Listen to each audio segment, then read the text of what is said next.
আসসালামু আলাইকুম রহমতুল্লাহ বরকাত। গুড ইভিনিং, আমি ইতিহাস মূল্য বলছি।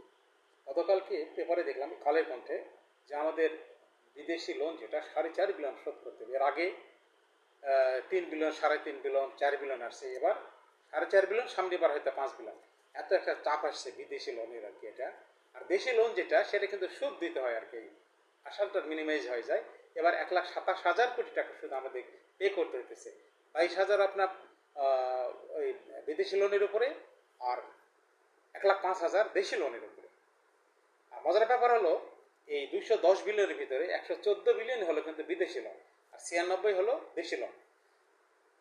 এই লোনের আবার ভাগ করলে আগের 15 বিলিয়ন বাদ দিলে থাকে 195। 195-এর 35 হলো বিএনপি 11 এবং এন্ট্রিম বিলান।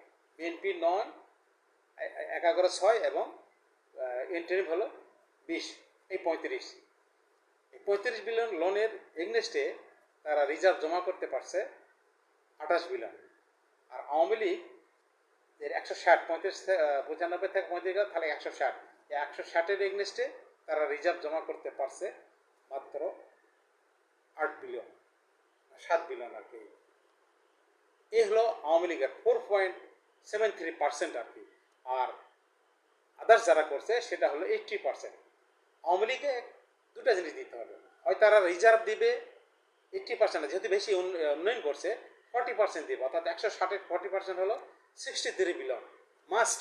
আর আগের ছিল এদের 28 বিলিয়ন, 27 বিলিয়ন, কত হলো 90 বিলিয়ন। আমাদের এখন রিজার্ভ 90 বিলিয়ন। যদি এটা আপনার 35 বিলিয়ন থেকে থাকে 36 বিলিয়ন বা 40 বিলিয়ন, 50 বিলিয়ন হাওয়া হয়ে গেছে, ডাইরেক্ট এটা চুরি হয়ে গেছে এটাই।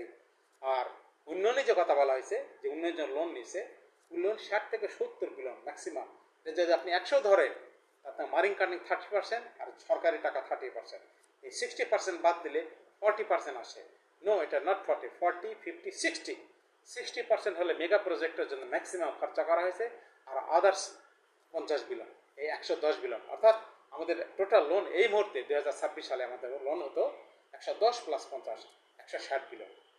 এখানেও দেখুন হয়ে আছে 210 বিলিয়ন। এখানে 50 বিলিয়ন যে গ্যাপ, বিলিয়নের যে গ্যাপ, যেটা শর্টেজ, এটাই পাচার হয়ে গেছে।